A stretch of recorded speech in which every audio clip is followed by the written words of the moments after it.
Now, on Philadelphia's #1 college radio station, WHIP, Rational Radio.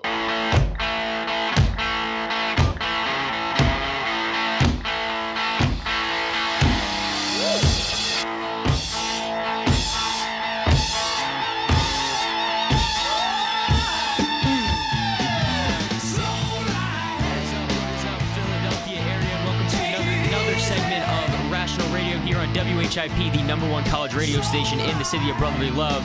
And I'm here with Izzy Eucness and the legendary Ryan Frischella. How is everybody doing today? Oh, thank you, as always. I'm doing good. Great. Good. How's everybody? How are you doing? I'm doing pretty good. You know, we had a little technical difficulties last week here at the station, so some of you may not been able to tune into, I'm sure, your favorite news show here on WHIP. But you know, we're back in action now. We're ready to go. We're about to dive into some great topics today.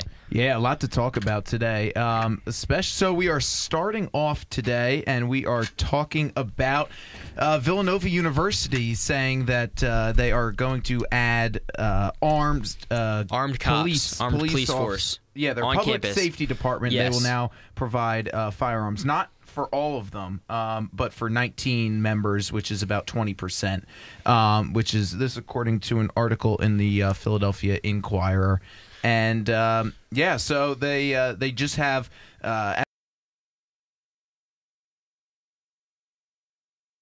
As of right now, the way it stands is they have a public safety department that apparently doesn't carry guns or any other defensive equipment, and they do not have direct radio communication with the local police departments. So this article is saying that could hinder communication in an emergency, and they don't have access to local law enforcement databases, which could help in an investigation. Yeah, so I mean, this is in lieu of the threat that came about probably close to a month ago now. A couple weeks ago, here on Philly campuses, there was a threat received that somewhere on a Philly campus, college campus, there was going to be a shooting, a mass shooting. And then this happened on, like I said, a couple weeks ago, and then immediately the next day, Philadelphia Community College experienced a lockdown when there was a gunman on the campus. So a lot of people are saying this is a direct result. Villanova's idea here is now a direct result of this whole incident that happened about a month ago, and I'm all for it. I'm 100% all for it. The officers will now be getting 770 hours, a combined total of 770 hours of instruction and training in crisis management, criminal investigation, patrol, first aid, defensive tactics, and laws and procedures. Now with this new, implementation of having their campus safety and public safety having guns now. Well, yeah. This almost becomes necessary when you have an open campus, just because of. Well, it's not just the students that are on the campus. It's other people in the community, and you can't. It's a public place that they can just walk around, and exactly. It poses a threat to all students on the campus. So, like I said, I'm all for it. Definitely something I feel like we talk about a lot here on Rational Radio is the whole gun control issue. I think it's because it's definitely a prevalent issue in our news right now, and I'm all for it. You know, I feel as though having a presence of higher authority holding or carrying firearms definitely sets a tone of intimidation almost to anyone who has thoughts of a threat against a community or a college campus of that, where someone's just trying to go and get an education. There's no need to have someone come on your campus and just start shooting up, you know, when you're just trying to go to math class, you know? It's not needed. Yeah. I mean, I think ultimately, actually going forward, I think we will start to see this with a lot other colleges. Yeah, I mean, not just here in Philadelphia, but I mean, and to an extent, I mean, it makes sense, right? I mean, you hire the people to do, you have a Department of Public Safety, but I mean, in the case here of Villanova, the public safety officers don't even carry pepper spray, or mace, right? Or even like a silly club or like a billy club or something like that, or a taser at least. I mean, that's not none of that is lethal force. A non-lethal weapon that they could carry. That's actually surprising to hear that they didn't have that. Because I mean, if you have an incident, I mean, they're going to be the ones who are first there, just because. I mean, that's like where they are. Yeah. And so in this article, it talks about like they can't even use like sirens on their cars or anything. I don't understand that. I don't know why they felt as though that was not a necessity for their for their officers to do. Yeah, so Villanova, so they're in Radnor Township, pretty close, about 10 minutes from where I grew up. And, I think this puts another added strain on the local police department, because just knowing that Villanova can't do any of this. Like, if there is something, that first line of defense then comes for all those students who go there. It's not right there on the campus. It's now we have to wait a certain amount of time until our police, the police units can arrive there and take charge. Yeah, and I think it's something interesting just to look at. I mean, it's we've seen incidents happen before. But that now we see kind of what we've mentioned before on this show, is that now after an event we have seen some sort of action. Yes. And the action isn't in the form of new laws aiming at this is what I think is interesting. The new action that we have seen is not in the form of new laws, preventing guns, but rather in bringing more guns out. Yes, there's a lot more talk of should we bring more guns out but then there are also the other side of it is no, we can't have that. The guns are the issue here, not the solution. Yeah. But in my opinion, the guns are the solution. Having armed guards in elementary schools and high schools and college campuses is what's going to ensure the safety, especially of parents, children, and of the students there and teachers. I mean, placing an armed veteran who has the best training in the world for carrying a weapon, who has no history of psychological disorder or anything like that, after anything like PTSD or anything like that, but putting an armed guard who is mentally capable of handling that job in a school environment, I think is one of the best things that this nation can do to ensure the safety of its young citizens. I think that's one of the best things it can do. The people who are using guns for preventative measures aren't going to be the people who are abusing the guns. They're just going to be the ones that are protecting people from the people who are abusing the guns. Yes. So.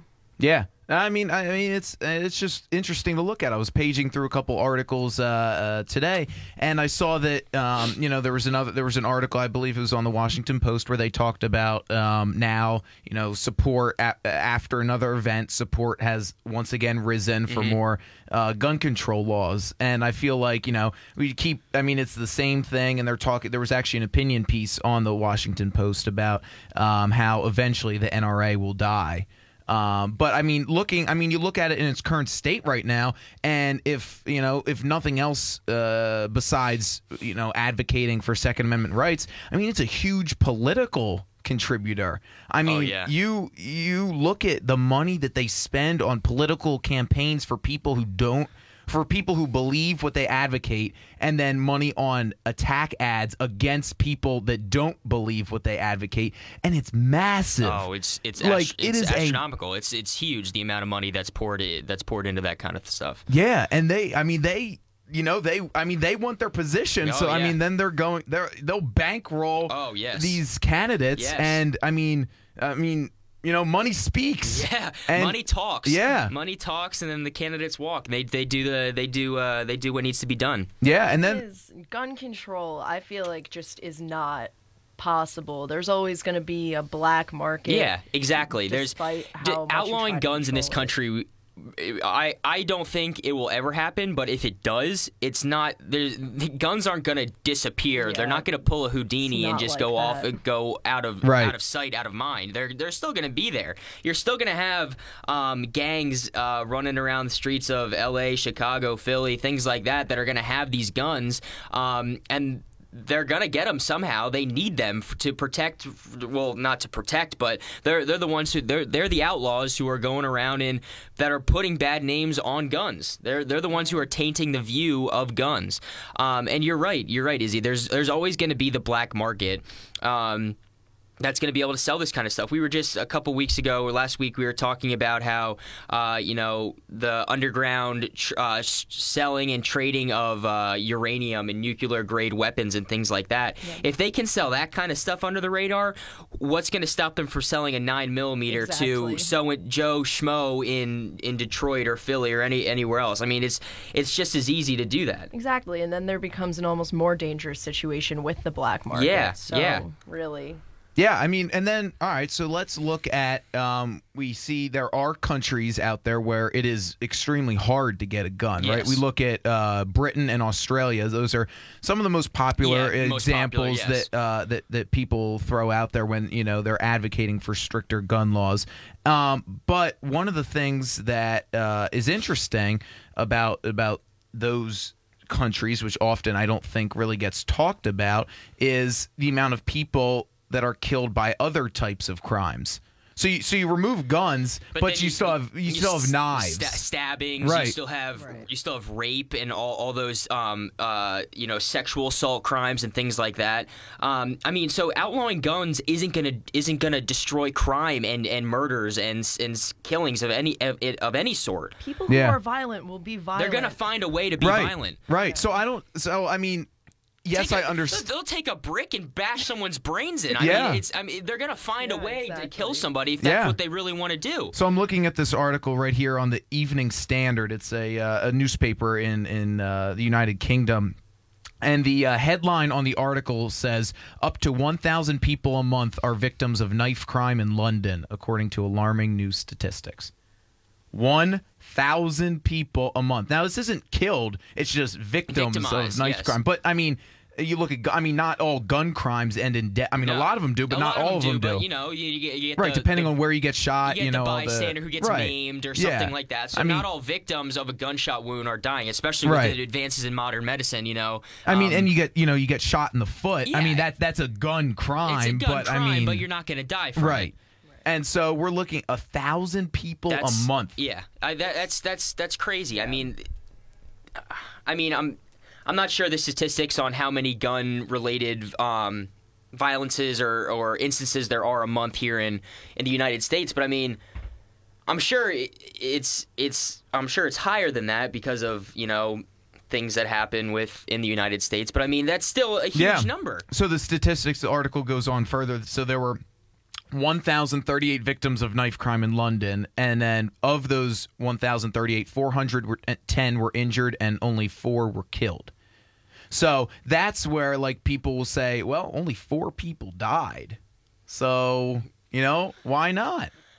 It's still 4 people dying, though. Right. It's still 4 people dying. I mean, it's not like we're looking at this and saying nobody's dying. Yeah. That's a weird argument to me. Yeah. Because it's not like the people who didn't die didn't go through some sort of trauma. Only 4 people died. No, 4 people died. It's still an issue. People are still dying on your streets due to a weapon that's deadly. So you're always gonna. There's always, like we just said this 100 times, and we're gonna say it 100 times more.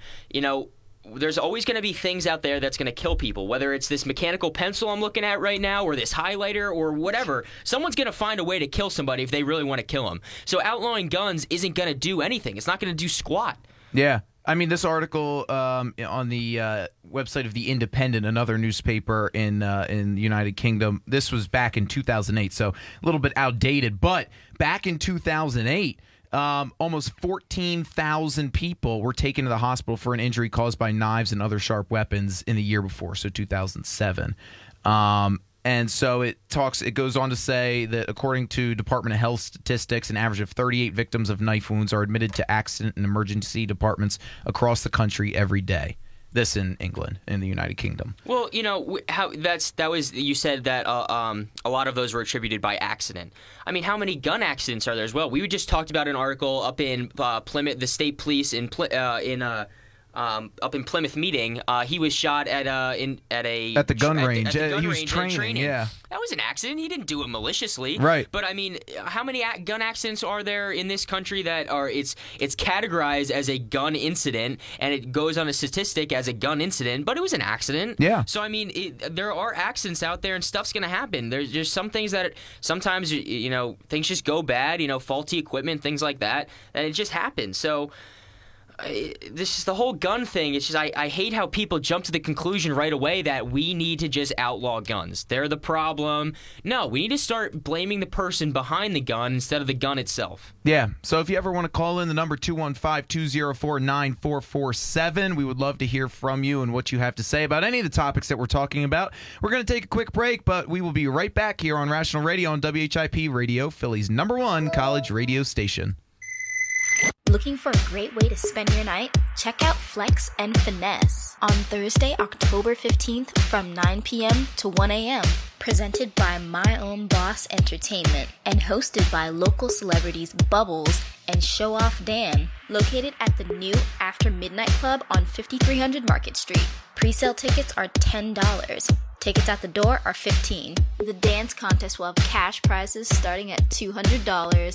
WHIP will be giving away tickets from October 5th to October 9th during Power Hour Music. For tickets and info, call or text 267-974-1856.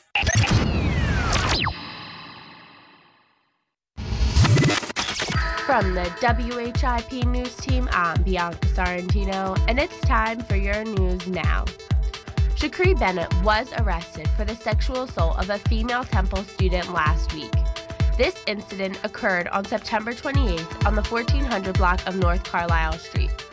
Police charged him with rape, robbery, and other offenses. Police extradited him from New Jersey on Wednesday, October 14th, and brought him back to Philly to face charges. Police are investigating the robbery of a 19-year-old male on Temple University's campus. The 19-year-old was robbed on Friday around 10:45 p.m. on the 1400 block of West Jefferson Street. The victim says that the suspect pointed a black semi-automatic handgun at his head. The suspect demanded for his stuff. The suspect stole his wallet, phone, debit cards, and $2 in cash. The suspect was wearing a black hooded sweatshirt and dark-colored ski mask. The suspect is still at large. For breaking news, follow us on Twitter at WHIP Radio and check out WHIPRadioTU.com. We'll see you in an hour with your news update. Wildfires burn millions of acres each year. And each year, wildland firefighters like Fire Chief James Hall battle to contain them. But they can't do it alone.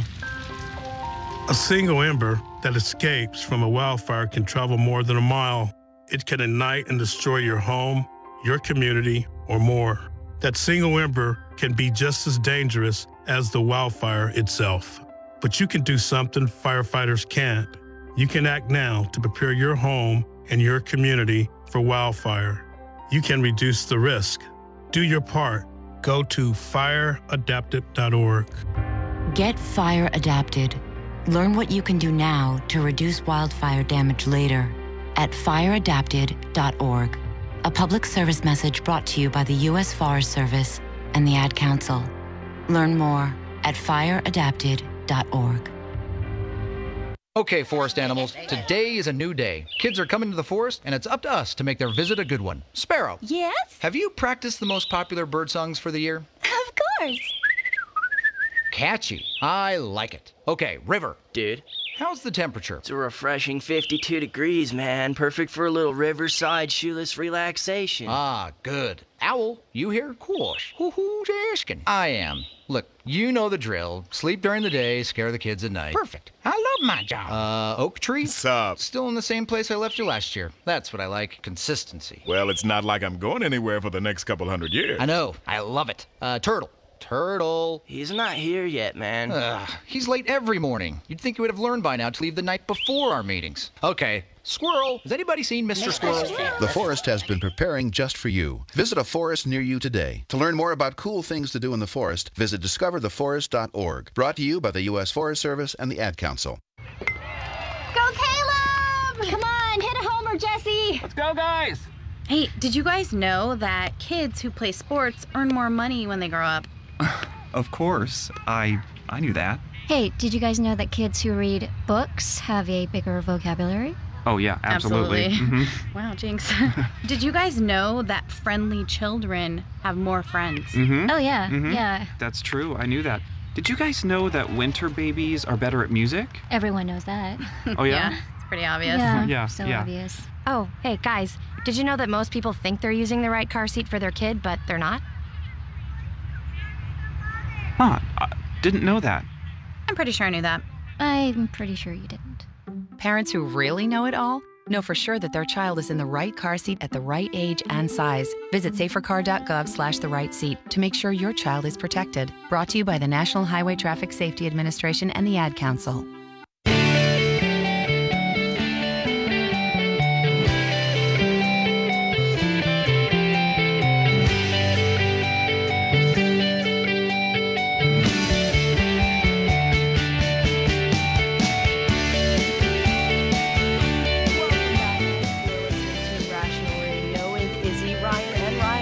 Philly's #1 college radio station. We're about to talk about some politics. That's Politics. right. That's right. Moving into the wide world of politics. Yes. Definitely everyone has their own opinion on politics. You know, it's just one of those things. So if you ever want to call in, 215-204-WHIP is our number. We'll be waiting for your call. If you ever want to call in, weigh in on what we're talking about, give us your opinion. We'd love to banter with you on the phone. And banter or agree. Banter or agree, you know. But we're looking for discussion. Yeah, we're looking for discussion, maybe a little heated debate. Yeah. Some people are going to get fired up. We have yet to get into it. Well, we got into a little bit of heated debate a couple weeks ago. Yes, we did. So, I hope that comes back. Yeah. But one of the big things in the news right now is why isn't Jeb Bush the GOP frontrunner like everyone thought was going to happen? Why is that? You're asking me. Yeah, okay. yeah. All right. I thought that was a rhetorical question. So I think a lot of it is that people don't want another Bush. Yeah, I think his name has something to do with it. And I think a lot of it is I think he's actually had a tough time trying to shake the reputation of he's living his in the brother. shadow right now. Yeah. Yeah. And I mean because why wouldn't you attack him? I mean of course, that's something you could go right at him for. I mean, how do we know he's going to be different than his brother? Yes. And so I think that's part of it. But I also think I don't know if he's, at the debates he hasn't really shown he that wasn't a shining star or anything like that. I mean, I saw him okay. Yeah. I guess you win some, you lose some. Right. You know, okay, you're at mediocre job. It's hard to make the biggest impression when you have Trump. Yes, standing that's exactly what I was going to say. It's hard to outshine Donald Trump with his "you fired" old mentality. But yeah, that's exactly what I was going to say. Is it's hard to go shine brighter than a star that's so bright as Donald Trump. I mean, him and Ben Carson. I mean, are the front runners right now. I think it's going to come down between them two, and I honestly think that Donald Trump is going to be the Republican candidate for the presidency. Okay, I think so. Interesting. I think so for two reasons. I think that I think it's going to come down between them two. I think either Ted Cruz or Jeb Bush is going to be close behind them two. So for third, Ted Cruz is gaining momentum. For third, I think it's going to be them, Jeb Bush and Ted Cruz fighting for third. But ultimately, I think it's going to come down to Ben Carson and Trump. I think people like Trump because of his bluntness and how not matter of fact, but kind of just here it is, I'm laying it out on the line for you, and he kind of flies by the seat of his pants, and I can see the good and bad in that for our nation, but I also think that people like him because he's saying what needs to be said. People for so long have been hiding behind, politicians the past couple decades have been hiding behind so much that's happening, and they don't want to bring it up because they're afraid that they're going to lose their seat or they're not going to win the next election. But Trump, he doesn't care. He's never had political experience before. He's a businessman. It's all business. It's not personal. So he's going to throw out what needs to be said. And then I look at Ben Carson, and he's definitely one of the smartest men that I've ever heard speak in my life. Everything he does is planned out and methodical, and I like that about him. I think he has the intellectual ability to lead this nation out of the slump that I feel like we've been in the past couple of years and bring us back to greatness. But at the same time, I think he's almost too soft. He doesn't see the cutthroat, the cutthroat mentality that Trump does in business. It's not personal; it's just business. What we got to do. So, I don't think that Ben Carson has that mentality within him. His whole life, he was taught to save lives. He grew up a neuroscientist, neurosurgeon, and he took that Hippocratic oath and how do no harm and. His whole life he was brought up with that in his mind, and that's what he wanted to do. And now he steps into the political arena where he wants to be the president of the United States. And sometimes you're going to have to press that button that's going to put some lives in jeopardy. And is he going to be able to do that when his whole life, what he was brought up with, you got to save lives, you got to protect lives, you got to ensure the safety of people. I mean, not to mention he misspeaks a lot, regardless of what his intentions are behind his words. When you become president, you have to be very cognizant of what you're saying. Of what you're saying, yes. And he did at one point compare the U.S. to Nazi Germany. Yeah. Which might have angered a few people, Oh, I'm confused sure. a few Oh, people, yeah. Oh, or more yeah. than a few. Yeah. But Well, I mean, it's interesting to look at this whole thing, right? Because we still have a ton of Republican candidates that are still like vying for. I mean, there are people polling down at like 1% that are like still like vying for it or whatever. Yeah. And like people you don't hear about. So I think the people who are at the front, they're definitely getting media attention, which, I mean, good or bad. I mean, they're getting media attention, so there's that name recognition that's out there. But I don't know. I mean, I think that something that one of my professors actually brought up last week was how Donald Trump brags that, he's never been involved, he's like a political outsider, right? Mm-hmm. But he brought up the point about how Donald Trump has used politics all his life to like get his business deals done. He used the government to get where he is. Right. So his statement of being, a political outsider, he's saying doesn't really hold true.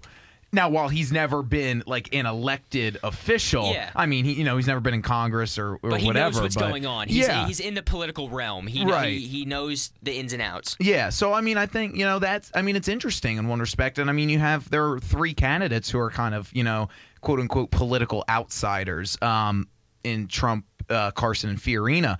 And I don't know. I mean, it's just intriguing to think that could be a possibility. I mean, because we think it's always, career politicians. Yeah. I mean, you have people who serve in the Senate for, 40 years. Mm-hmm. And then, we have people like this who just come up and, I mean, to his credit, he has a lot of money, so he's able to, he had the backing fund that. to do it. Right. He could fund himself. And I don't know. I mean, it's something else to consider. I mean, just other issues that like candidates want to put out there. Like Mike Huckabee, he's really passionate. He wants to kind of reform the Supreme Court and like all their decisions because he's angry about some of the decisions that they've made recently. And then you have candidates like Ted Cruz, who also wants to reform the Supreme Court. Ted Cruz coming from the background of he is a lawyer, so he has had that experience. I believe he worked with the Department of Justice with the Solicitor General, but I'm not entirely positive about that one. But I mean, he's had experience with constitutional law before, and I don't know. I mean, I think Ted Cruz brings a certain amount of personality to it. Another politician from Texas, following, I guess, after George Bush. Yep. A lot of people say that we don't want another politician, another president from Texas. But I don't know. I mean, I think he has a certain appeal. He has a certain appeal definitely to conservative Christians. When he gave his speech that he was entering the race when he was talking at Liberty University, he definitely has that appeal. He's very, very conservative. Yes. And I don't know. Looking at him in the debates, I think I've gotten kind of this image of him that he'd be up there and he would be a fighter.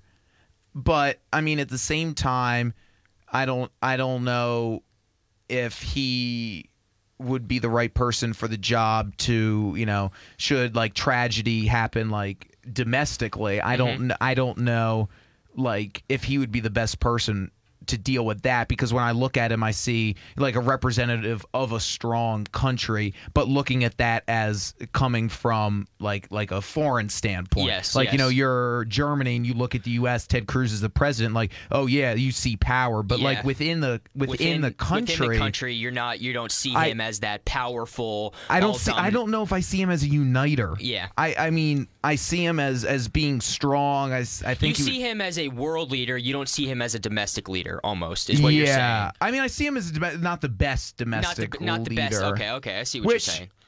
I think Ben Carson, would be a very strong domestic leader. I would 100% agree with you. I feel like he would do great things domestically, but when it comes to being abroad, yeesh, it's up in the air. So and then you have other candidates who are just kind of in like the rat race that is the nominating process. But I don't know. And then you look at Trump, and I don't know. I'd like to believe that everything that he says would happen if he was elected president. He says he'll be able to create 2 million jobs. Where is that coming from? That's though? the best case scenario. I mean, that's the question, right? Yeah. I mean, it's all fine and good to say you can create it, but unless you can do it, if he's president, he's going to push for the pipeline. Obviously. So I think all Republicans will push for the pipeline. They're all going to push for it, but I feel as though if Trump becomes president, that's where he's getting some of the 2 million. It's going to be those people who are working on that, building it, maintaining it, things like that. So I'm sure that's where some of that figure comes into. I just think it's funny because he made a living firing people on TV, and now he's saying he's going to be creating all these jobs. Yeah, no, it's ironic. It's definitely ironic. But then we look at the other side of it, and we see really, a much smaller field with the Democrats. And we see Hillary Clinton, we see Bernie Sanders, we see Martin O'Malley, some of the top pollers in the Democratic field, and we see here at Temple, especially, a really high support for Bernie Sanders. A lot of college campuses, actually. Yeah, a lot of socialism clubs here at Temple are out walking the streets and walking Liacoris Walk, and they're promoting him. Yeah, which is also something else that is interesting to look at, the fact of socialism in America. Oh my God! Don't get me started, please. Don't. This is uncharted waters for me. This is a no-fly zone. I mean, because it's interesting, right? Because we look at it and we see socialism very prevalent in European countries, right? 100%. And we see them really, embrace it. Because they've had experience with it. But then we also see the incredibly high unemployment rates that are throughout all of Europe. And we think we're bad now. Right. We look at one part of socialism. Like if we look at socialized medicine, right? Healthcare, free healthcare for everybody. Mm-hmm.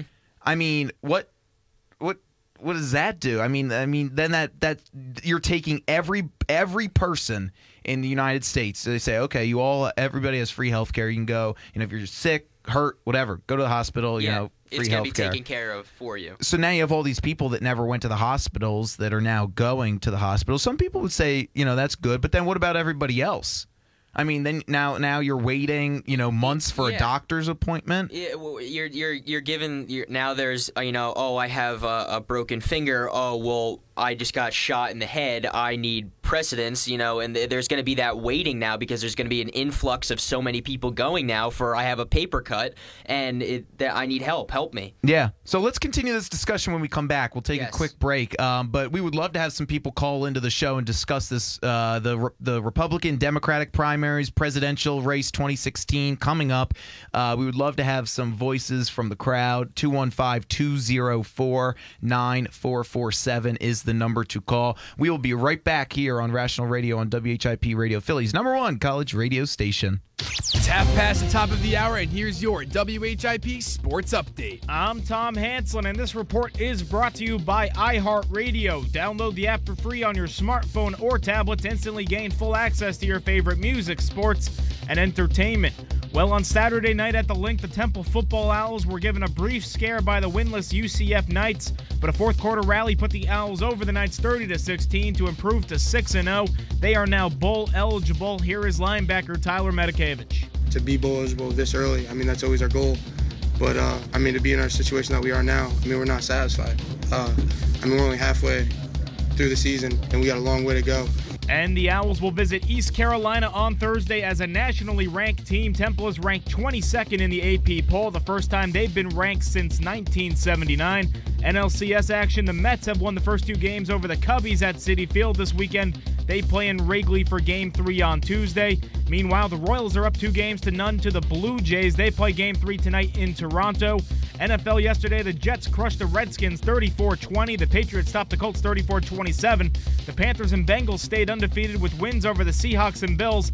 And tonight at the Link, it's Monday Night Football as the Eagles host the rival Giants for rights to first place. No Kiko Alonso, Michael Kendricks, and Nelson Aguilar for the Birds, while Ruben Randall and Odell Beckham Jr. are game-time decisions for the Giants. It's 47 degrees with sunshine in Center City, and that's what's happening. With reports half past the hour, this is Tom Hansel in WHIP Sports, your home for the main event weekdays 11 to noon, and the Temple Sports Hour from noon to 1. My name is Meera Batra. I have been in this country 32 years, and this is how I live united. America has always been the land of promise, and in my community, many families have come for a better life. Coming from another culture myself, I know the desire to become part of a community, to feel at home, and to gain the tools for our children and families to succeed. So I advocate for these families with United Way. United Way empowers them to look beyond their histories and to see what opportunities are available. We help them get involved with their kids' schools, network within the community, and when we do, we unite them. We make the community stronger. What I do is something I wish someone had done for me, and I am so grateful I am able to. My name is Meera Batra. I help families see opportunities and succeed. I don't just wear the shirt, I live it. Give, advocate, volunteer, Live United. Go to liveunited.org. Brought to you by United Way and the Ad Council. Hey, is that a faucet running? Nope, that's not a faucet. That's a river rushing through the forest. It is? Yeah, forest rivers provide over 100 million people with clean water to drink. The water comes straight from the forest to us. In fact... What? I can't hear you because of the vacuum. That's not a vacuum. That's the trees in the forest cleaning up the air we breathe. How do trees clean the air? They soak up the dirty air on their leaves, branches, and trunks, which means clean air for us. Cool. I didn't know that. Yep. But the forest does more than give us clean air and water. It gives us shade for hot days, birds to listen to, and trees to climb. Wow, that's awesome. I didn't know how cool the forest could be. Hey, let's go explore some more. Visit the forest today and enjoy all it does, just for you. To learn more about the forest and find one near you, go to discovertheforest.org. Brought to you by the U.S. Forest Service and the Ad Council. Chris, can you put the video game controller down for a second? I can talk and play. Oh, I'm totally annihilating this punk kid in Nebraska. I just feel like you're not acting like a grown-up in our relationship. Am too. Well, you still ride your skateboard to work, there's the comic book collection, the race car bed. Look, I'm young at heart, but I put money into my 401k every paycheck. I picked up a few savings tips at feedthepig.org. I have control over my financial life now, and that feels pretty grown up. Put away a few bucks, feel like $1 million. Putting some money from every paycheck into a savings account or contributing to your 401k can make a big difference later. For free ideas and easy tips on ways to save, go to feedthepig.org. That's feedthepig.org. So, I bet I look like a grown-up to you now. Well, except for the footy pajamas, I'd have to agree. This message brought to you by the American Institute of Certified Public Accountants and the Ad Council.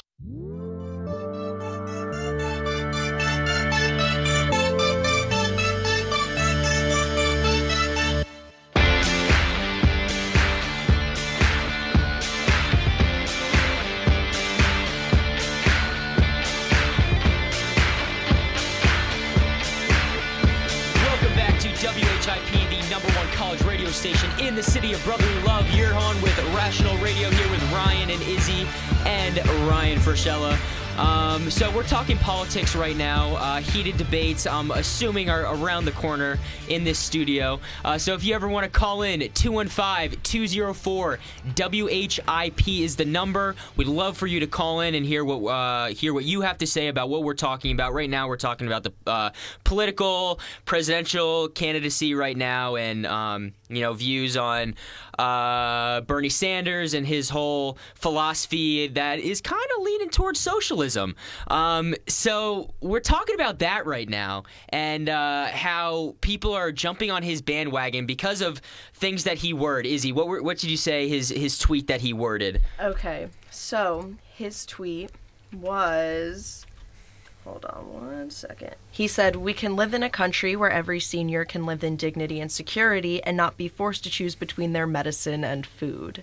Okay, so right off the bat, you're like, wow, this guy sounds like he really cares about our nation, and that's why everyone's behind him right now. They're like, wow, this guy really wants to help all the elderly people. Oh, my grandma, this would be so good. My grandpa. Yeah, it all sounds good in theory, but how is he going to get this done? He's not telling you how he's going to get it done because the behind it, the facade he puts up in front seems great, but all the work behind it, it's awful. It's awful. And I don't understand why people are so behind him. Everyone's going to love me if I go up and stand on a podium and say, listen, everyone's going to have food on their plate tonight. Everyone's going to be like, oh, wow, Ryan Goodwin for president 2020. This kid's great. We love him. But at the same time, I'm not going to tell people how I'm going to do it by taking $200 from someone out of someone's pocket who just went and worked 8 hours for that money, because that's how it's going to happen. Right. Yeah. Another thing he said was, we need a rational immigration process, not the Republican alternatives of self-deportation or some other draconian non-solution. So he's saying we need a rational immigration process, but what would that process be? Yeah. I mean, I don't know what that process would end up looking like. Exactly. He's not really getting into details about how he's going to implement any of these things. Yeah, I mean, it's just something that is so just, I don't know, it just blows my mind, the fascination with it. Well, but we do have a caller on the line who is interested to weigh in on what we're talking about right now. On the line now is Bill from Quakertown. Bill, thanks for joining us here on Rational Radio. Hey guys, how are you? Good. How are you doing? Good. Congratulations to those Temple Owls. Oh, thank you. Yes. You're on your way. Good stuff. That's right. Yeah, so nice to hear that we were finally ranked and that now we have a night game coming up against Notre Dame on national TV, so that'll be really exciting. Yeah, it's nice to be on the main stage. It is. It certainly is. So what are you thinking about what we're talking about right now? So here's the deal. There's a lot of talk about Ben Carson and the GOP and Donald Trump. And you got two great guys there, and I'm a conservative. I'm a Republican. And I look at our presidents over the last. I'm 47 years old, and I've lived the era of Ronald Reagan and Bill Clinton and the Bush father and the Bush son. And there's one thing, and I'm in the business world. I've come to understand one thing: what's going to make a great president, and whether it's the president of the United States, the president of a Fortune 500 company, or a president of a small business owner who employs 250 people, it's always great leadership that makes a difference. And although I think they're all very intelligent and they all are educated well, the question becomes, who's a good leader? And Donald Trump has proven time and time again that he's a leader. And that's what our country needs. We need somebody who's not afraid to put themselves out there for the right and the good of the great USA. And so I just felt it was important to make my point that it's the lead, in the arena that they're all in, they're all very smart and they're all very intelligent. They all come with a lot of different types of experience. But at the end of the day, when we have China on our throat, who do you want as a leader to make the decision on how we're going to handle that? Exactly. I 100% agree with you. That's the question, and that's what it boils down to. And I find that in so many different at so many different scales. So I just want to put that out there. Good job. Keep up the good work. Well, we have some questions for you. A little insight. What do you think about this whole Bernie Sanders craze right now? Come on. Listen. The guy's been around the block, okay? But he's got his own agenda. He doesn't have an agenda for the good of the country. And so I think that he's typical Washington, and that's not, to me, that's not necessarily what. In fact, that's not what we need.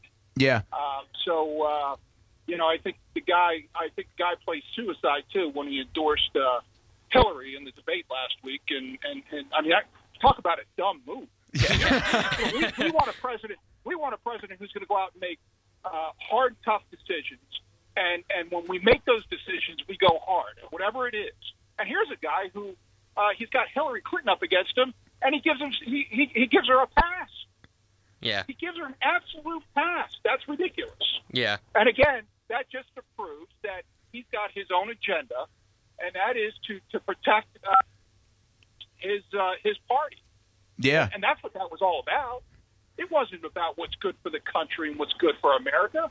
So that's my feelings on it. Yeah, I mean, it's certainly. I mean, here at Temple, he is just taken up an unbelievable liking, which is we were talking about. It's just so interesting because I mean, it's all well and good to talk about how we can provide for everybody, but until we actually go and try and implement that and see that it's not sustainable.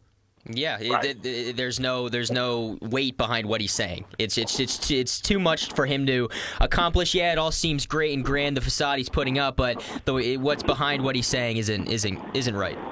And the idea was promoted. Listening to that last week, and I didn't listen to a lot of it, but I listened to some of it. It was kind of like it was a free for all. It was free education. Yeah, exactly.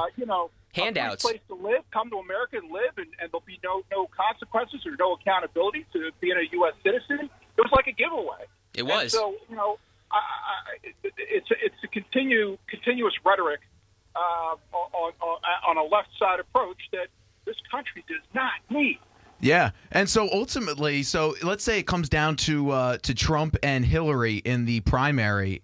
You think Trump will ultimately be able to come out on top of her? Well, I'll tell you, I would love to real confidently say yes.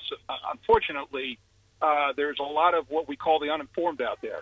And, yes. People aren't paying attention. And so, the only thing that I think we can do there is just you guys keep talking about what you're talking about, throw different views out there. I'm not saying that mine's all right, and certainly perhaps yours isn't all right either. But I know this. I know the more that we can open the minds of Americans and have them listen and get the thinking process going to what makes sense, I think that will put Donald in the seat. And I think that would be a good thing for our country right now. Yeah. So I think you're right. Raising awareness and just talking about politics is what's going to inform this nation, and it's going to help them make the right choice. So I 100% agree with you. Well, Bill, we thank you for calling in, and we hope to hear you here again on Rational Radio. You know the number. We love when you come on and talk to us. So keep it up for us. Thank you. All right, guys. Good job, man. Keep it up. Thanks. Appreciate it a lot. So I mean, just so interesting to look at all these things. And I mean, he's right. There is a good part of the population that is misinformed. Oh, yes. A huge, I would say more than half, I feel as though, is very naive or misinformed as to what's going on in this nation's, whole political arena of Washington, D.C. and everywhere around this country. I mean, he mentioned an important thing was just the exposure to multiple sides of issues. Yes. It's very important in order to become more educated about politics. And something else he mentioned was that Donald Trump would be a good thing for this country. And I guess I agree with that in some aspects, but for some I can tell she's sitting here. She does not agree with this. Izzy's not feeling but it. she's like Ryan and Ryan aren't going to agree. What do you think? Tell us about what you disagree with. Yeah. For one, his immigration policy is a little crazy. Okay. It's bold. Hey, I want to hear what else she has to say. Okay. All right. I'll restrain myself for 5 minutes. Yeah. We're talking about implementation here. How is he going to implement a giant wall for the border? Fair enough. I mean, there has been talk about him saying that he's going to round up the illegal immigrants here and deport them, and that say they can come back in, but they have to do so legally. Right, and that's a valid question. I agree with you on that. Not only that, but he's been very openly disrespectful to women in the media, and I'd say that for a leader of this country, I don't think that that's a respectable trait to have. Yeah, I mean, the presidential debate, for the Republicans, he threw out that Rosie O'Donnell. Yeah, he went after Rosie O'Donnell. Right, just commenting on people's appearances. To make a point. It's a little unfair. Yeah, and I mean, then so people have said that before, and they're saying that they're saying Fox News has come at him at the debate. That's where it all came from. Megyn Kelly came at him saying and said that he's made like misogynistic comments before, and he says he would be the best person on women ever. He said his mom was his favorite person, that he would be Of course he's going to say that, to help him out. Right. Yeah, and I mean, of course you're going to say that you're good on women too. Yeah. But I mean, I agree with you there. I mean, it's hard when you Yeah, he's got to learn. He's got to learn to watch his mouth. He's got to learn. He does. He has but I to mean, do then that. that's the certain thing that kind of makes his brand. Yeah, that's what makes him. He says what he just says it. Which a lot of people, which presidents have not done here in this nation a lot. I mean, the greatest thing that I can compare it to is when Ronald Reagan called Russia or the Soviet Union the evil empire, and that's the only thing I can compare it to. And Ronald Reagan was one of the greatest presidents that this nation has seen in history. So I mean, it's just one of those things that you need someone to kind of throw into the mix that is kind of different from everybody else, who's gonna speak his mind, that's gonna get the attention of everybody else, and say, okay, America's. They're not the stereotypical America anymore. They're on the move now. They're something different now. But what happens when what he's saying is degrading or untrue? Well, I think that like I said, I don't agree that everything he says is okay.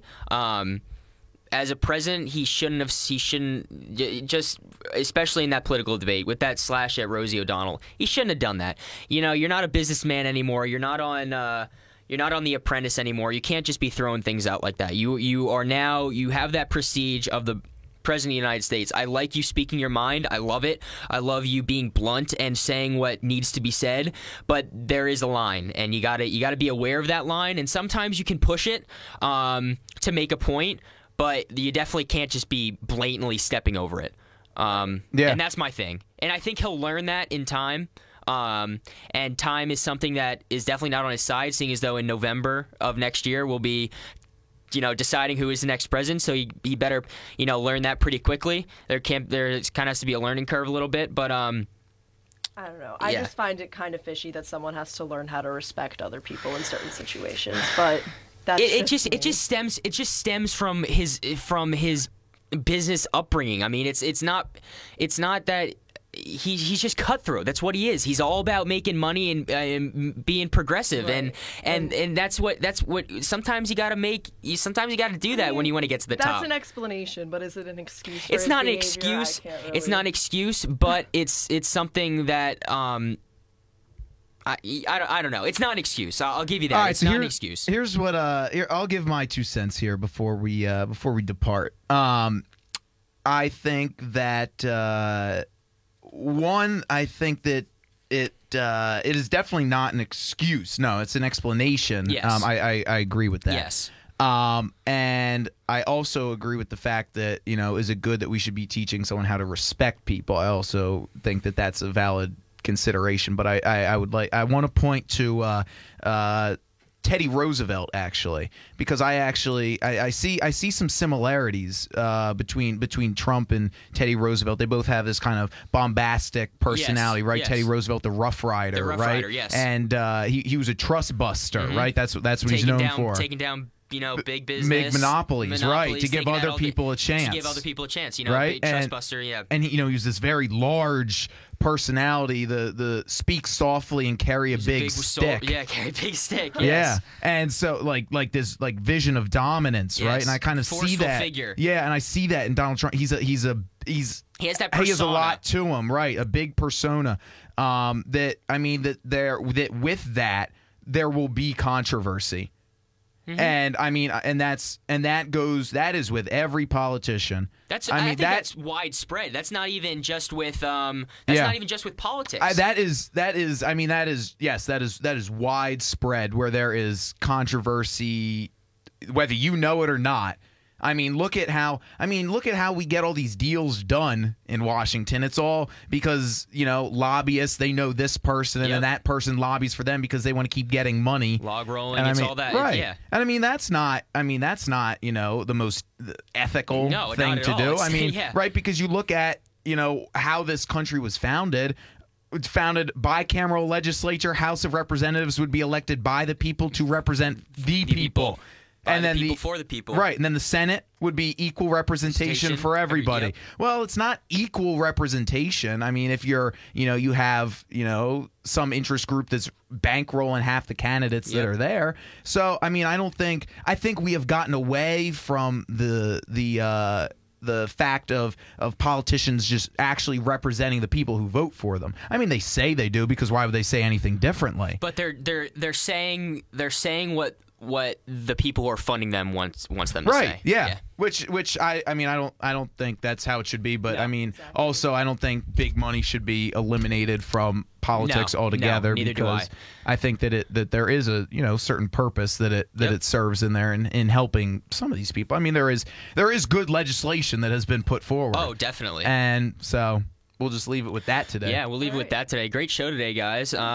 Yeah, we thank you for listening here on Rational Radio on WHIP, the #1 college radio station in Philadelphia. Stay tuned Monday through Friday from 3 to 4 for this show. And we thank you for listening. Thank you to Bill in Quakertown for calling in. We'd love to hear more callers. So thanks again for listening, everybody. Have a great day. Yeah, have a great day, everybody.